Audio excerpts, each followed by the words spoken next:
So in this section, we're going to figure out how to build these banner ads using Serif. I'm going to take you through that in a few. And as you'll see from the last tutorials, this website has changed a bit. I took my navigation buttons and I put them at the top of the screen because I wanted to have this prime real estate. See, right now it's the holiday season and I want to be selling these books and videos. And right here you can see the page plus serif. And $43.70, it's a great deal on that. So I really want to promote selling this, and in fact I might even change some of this header information, some of these banner ads, so that I can get more clicks on this page plus serif. So I'm going to take you through and show you exactly how to do that.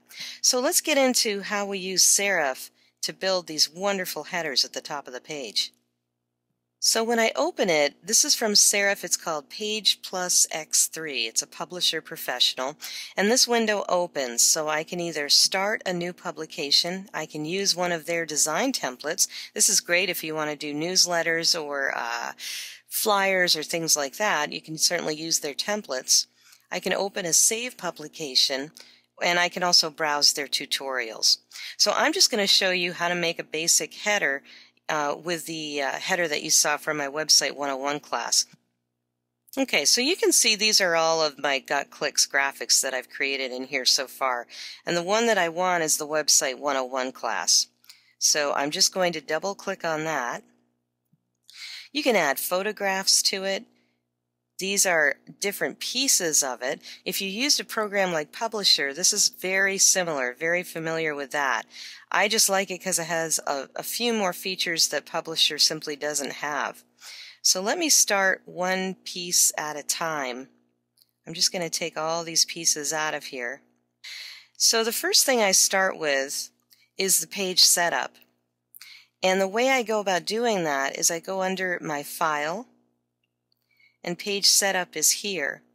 Now what's also nice about the Page Plus system is that you can either switch it to paper publishing or to HTML.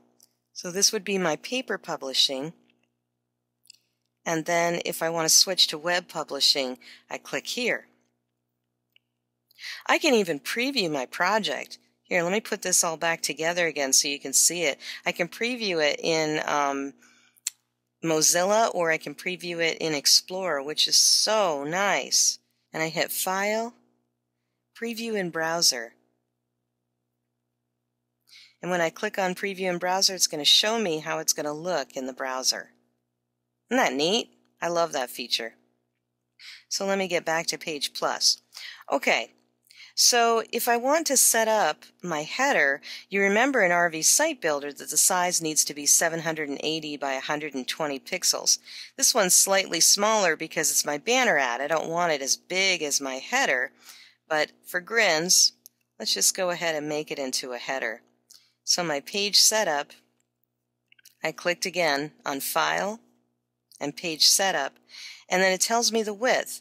Now this one I've made 600 by 100. So let's say that I want to do the rules in my RV Site Builder. It's 780 by 120 pixels, and I say OK. So I made that bigger. And this box was just created by going into here under the text frame flyout. If I click on that, I can just click and drag this across. And you always want to make sure if you're working inside one of these tools, you see where the cursor is? That's where I can start typing. Okay? Now, if I want to color this whole frame, which I do, I click on the outside of it, and you see how the line becomes solid? That's what I want if I want to fill this with color.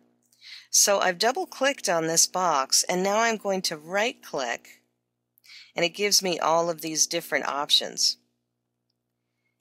And I'm going to click Format and Fill.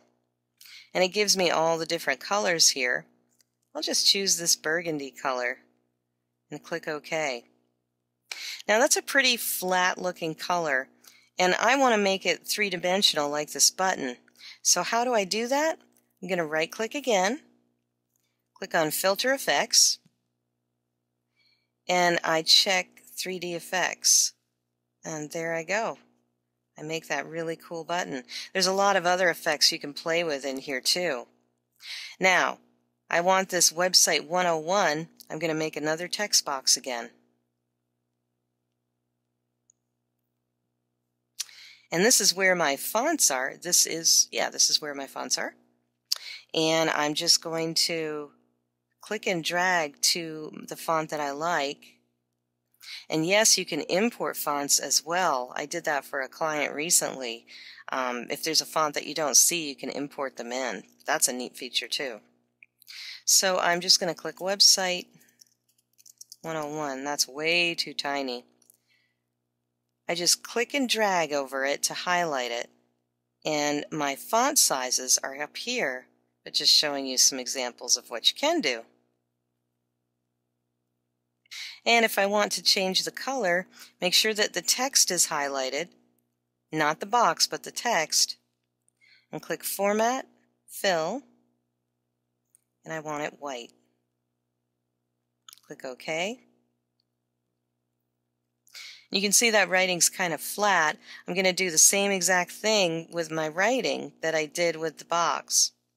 Now sometimes it can get caught up. You see how it's highlighted the box on the outside?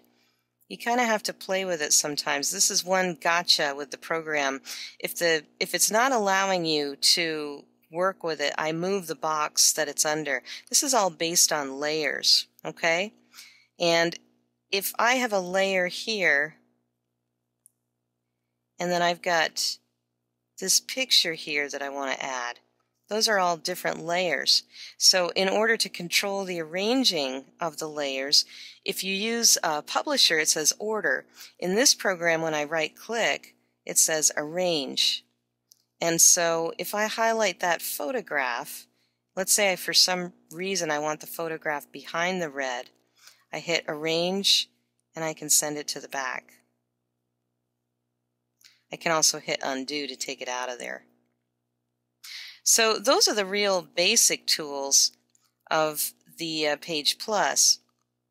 So I'm just going to move this in here. Oh, in order to get that effect, I highlight the text, and again, it's filter effects. And you can play with these different effects and get some different looks and feel to your font. It's kind of fun.